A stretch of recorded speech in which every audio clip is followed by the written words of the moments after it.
টিয়া দিছে রে ওটা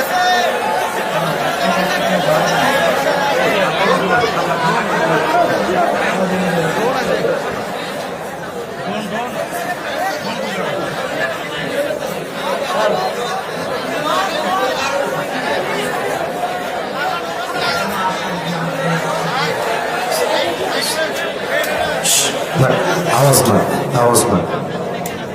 আপনার খেয়াল করছেন সোজা এসে এখানে আমার ঘাড়ে এসে পুরো এই যে পাখাটা লাগছে, মনে হচ্ছে আমার ব্লিডিং হবে, কিন্তু আল্লাহর রহমতে আমার ওপরে কাটে নাই।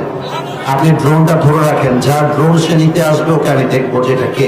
আস্তাগফিরুল্লাহ, আস্তাগফিরুল্লাহ। কে ধাক্কা দিয়েছে?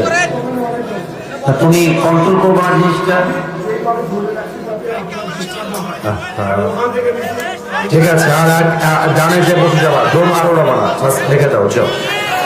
আর কোনো কথা না ভাইজান, বগুড়ার সুনাম ধরে রাখতে হবে, বগুড়ার বদনাম হতে দেওয়া যাবে না।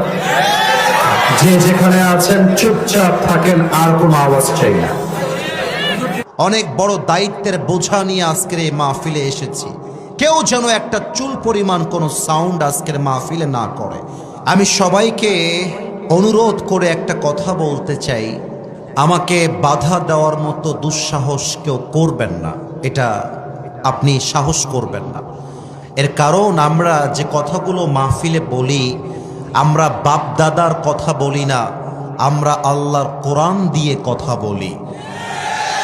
এবং আমরা যদি দলিল ছাড়া কথা বলি, আপনি আমাকে ধরতে পারেন, not a big deal. But আমি যদি হক কথা বলার জন্য আপনার বিরুদ্ধে যায়, আর আপনি যদি আমাকে দলের বিরুদ্ধে যাওয়ার জন্য আক্রমণ করতে আসেন, আপনি যেই হন, যুবকরা কিন্তু আপনার পিঠের চামড়া একটাও বাকি রাখবে না বগুড়ার ভাই।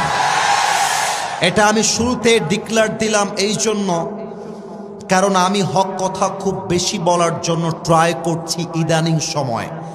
আমি দেখতে পাচ্ছি অনেক লোক যারা মাহফিলে আসে, তাদের মধ্যে দুই একজন লোক হক কথা সহ্য করতে পারে না। তাদেরকে বলতে চাই, প্রিয় ভাই, তুমি মাথায় রাখবা, এটা 5 আগস্টের আগের বাংলাদেশ নয়, এটা 5 আগস্টের পরের বাংলাদেশ। এখানে আমরা হক কথা বলবো বুকের পাটাকে উঁচু করে। আরে আমরা বিশ্বাস করি, আমাদের শহীদ ওসমান হাদি শিখিয়ে দিয়ে গিয়েছে, বিড়ালের মতো 500 বছর বেঁচে থাকার কোনো দাম নাই, বাঁচতে হলে সিংহের মতো 1 ঘন্টা গর্জন দিয়ে আমরা বাঁচতে চাই। শহীদ ওসমান হাদি যদিও বা সে পৃথিবী থেকে বিদায় নিয়েছে, শহীদ হয়ে গিয়েছে, তবে তার চেতনা এখনো মরে যায় নাই। আমার বিশ্বাস, আগামীকাল যেই সূর্য উঠবে, সেই সূর্য উঠবে ওসমান হাদির চেতনায়।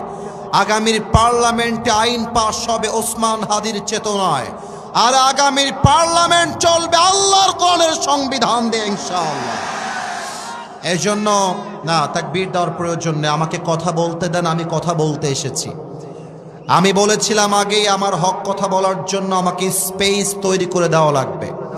But to be honest with you, মন থেকে বলছি, আমি কোনো দলকে ঘৃণা করি না। আমি প্রত্যেকটা দলের ভালো গুণ যেমন বলি, খারাপ গুণটাও বলে দেই, যাতে করে তিনি শুধরে যায়। তবে আমরা চাই আগামীর বাংলাদেশ হবে বিভেদের বাংলাদেশ নয়, আগামীর বাংলাদেশ হবে ঐক্যতার বাংলাদেশ।